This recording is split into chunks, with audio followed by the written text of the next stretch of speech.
كما يحفظ القرآن الكريم. الذي يحفظ هذه المتون يكون عالما كبيرا. فسيدي أحمد الرفاعي يصلي على النبي صلى الله عليه وسلم ضمن صلواته فيقول إنه مركز باء الدائرة الأولية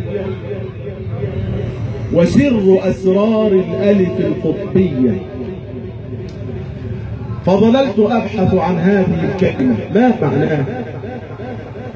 ما معنى أن يكون النبي صلى الله عليه وسلم نقطة مركز باء الدائرة الأولية وسر أسرار الألف القطبية؟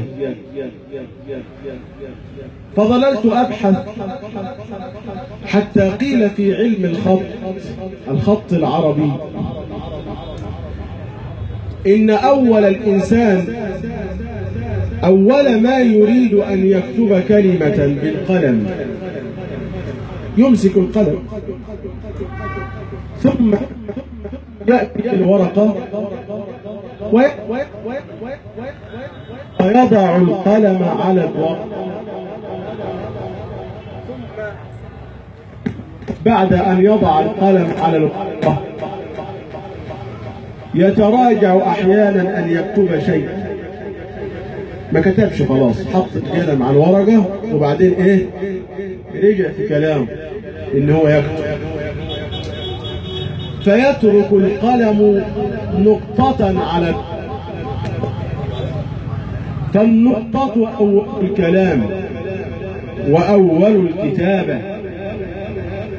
فكان رسول الله صلى الله عليه وسلم بداية الخلق كما كانت النقطة بداية الكتابة.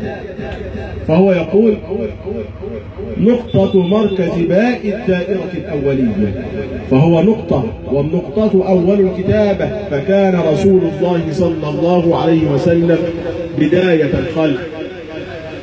ويصدق ذلك قوله صلى الله عليه وسلم فيما رواه الإمام الحاكم: كنت نبيا وآدم منجدر في طينته، وكنت نبيا وآدم بين الطين والماء، ولما خلق الله آدم عليه السلام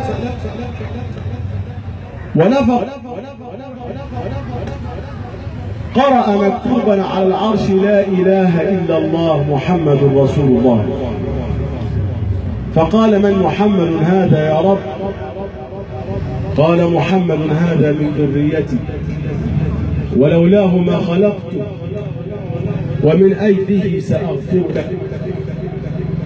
نعم، إنه رسول الله صلى الله عليه وسلم الذي هو نقطة البداية، نقطة مركز باء الدائرة الأولية. ثم هذه النقطة التي يكتبها الإنسان بعدما تراجع عن الكتابة ما معناها؟ لا يستطيع أحد أن يعرف معناها. فكان رسول الله صلى الله عليه وسلم نقطة مركز باء الدائرة الأولية التي لا يعرف معناها إلا الله سبحانه وتعالى. ثم إن النقطة هي التي تعطي للحرف معنى. فإذا كتبت مثلا حاء بغير نقطة تضع النقطة فوقها فتصير خاء، تضع النقطة في داخلها فتصير جيم. المعنى في الحرف أم في النقطة؟ المعنى في النقطة.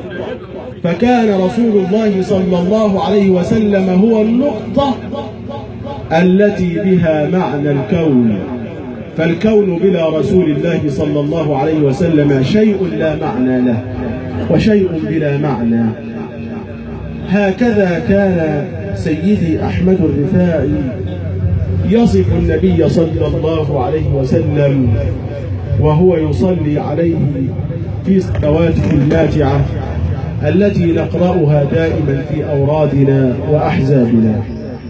أيها الإخوة الأعزاء، لا نريد أن نطيل عليكم أكثر من هذا، فإنا قد أثقلنا أبدا والله. ولكن من ذا الذي ما أساء قط ومن له الحسنى فقط؟ محمد الهادي الذي عليه جبريل هبط. مع مسك الختام وهذه الكلمة المباركة يلقيها على أسماعنا الأستاذ مصطفى بكر محمد النجار ابن العم من مدينة طمة، فليتفضل مشكور.